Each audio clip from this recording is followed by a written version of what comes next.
everyone, and welcome to the latest Economist Intelligence Unit Global Outlook video. My name is Agathe Demarais, I'm the Global Forecasting Director at EIU. I'm joined today by Agnese Ortolani, a senior analyst in our Europe team. Today, we're going to discuss the conflict between Russia and Ukraine from Europe's perspective, chatting about diplomacy, sanctions, and what the situation means for energy markets. So Agnese, turning to you now, what has been the response from the EU so far? The response of the EU has been unprecedented and closely coordinated with other Western countries.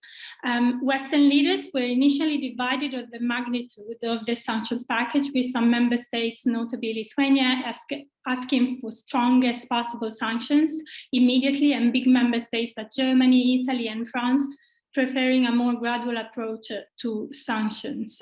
Some countries, notably Germany and Italy, have been reluctant to target important sectors such as energy, given their high dependency on Russian gas supply. However, following pressure from both the US and public opinion, EU member states have changed their initial stances during the negotiation.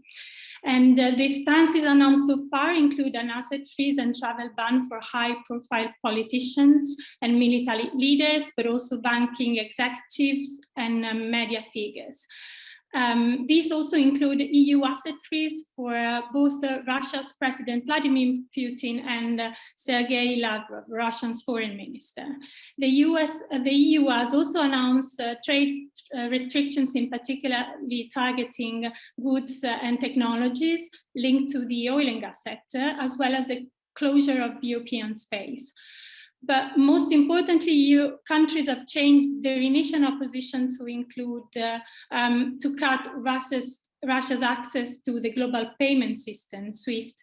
And we don't know yet which banks will be cut off from SWIFT, but we don't expect the ban to be similar to the one that was imposed in Iran, for instance, given that many EU leaders don't want to undermine their ability to be able to buy Russian fossil fuel. But the most far-reaching measure so far has been the EU following the US in freezing the assets of Russia's central bank in Europe, which will essentially prevent the Russian central bank from using its international reserves to prop up the value of the ruble. And this will have enormous consequences for the Russian economy. And how about the economic implications of these sanctions for the EU? The negative economic implications of the conflict and of the sanction package will be mostly felt in Russia and Ukraine. However, the fallout will also be felt in Europe. It is difficult to quantify the impact of the conflict right now on the European economies, but of course, the further spike in global commodity prices, not just oil, but also grains, given that Ukraine's account for around 1/5 of global exports of wheat and other grains, will add to already high levels of inflation and supply chain disruptions in Europe, which will be a drag on growth this year. And also the indirect effects of the conflict in terms of impact on business and consumer sentiment will also be pronounced.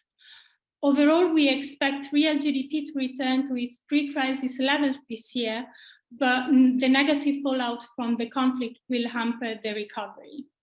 And the conflict will also make the European Central Bank more cautious, and the gradual exit from stimulus measure could be delayed as a result of the crisis. The impact will also be uneven in the region. It will be greater for Eastern European countries, which are the most economically dependent on Russia, both in terms of exports and also of Russian gas imports. But these countries will also be exposed to a massive refugee crisis. In Western Europe, Italy, Austria, and Germany are the countries that are the most vulnerable to the risks of the imposition of economic and energy sanctions against Russia, while Italy, France, and Austria are the countries that are most exposed in terms of their banking sector.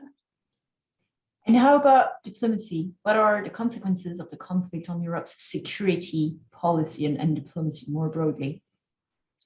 Well, the conflict is already having profound consequences for EU security and defense policy. For instance, Germany, which has traditionally been wary of getting involved in military conflict given the country's role in the Second World War, has made a huge U-turn and announced that it will commit 100 billion euros in defense spending and we send weapons to Ukraine. And for the first time ever, EU leaders have also financed the purchase and delivery of weapons and other equipment to a country that is under attack. And so they agreed to a package of 500 million euros in arms and aid to Ukraine's military.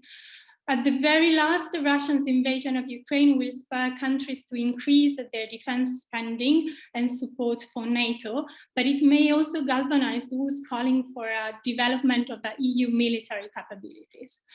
All in all, it looks as Russia spat in Ukraine as backfires when it comes to Europeans' policy defense. Thanks so much, Agnese. You can always find our latest analysis on our website, www.eau.com. Thanks for joining us and watching us today. Stay safe and see you next month. Goodbye.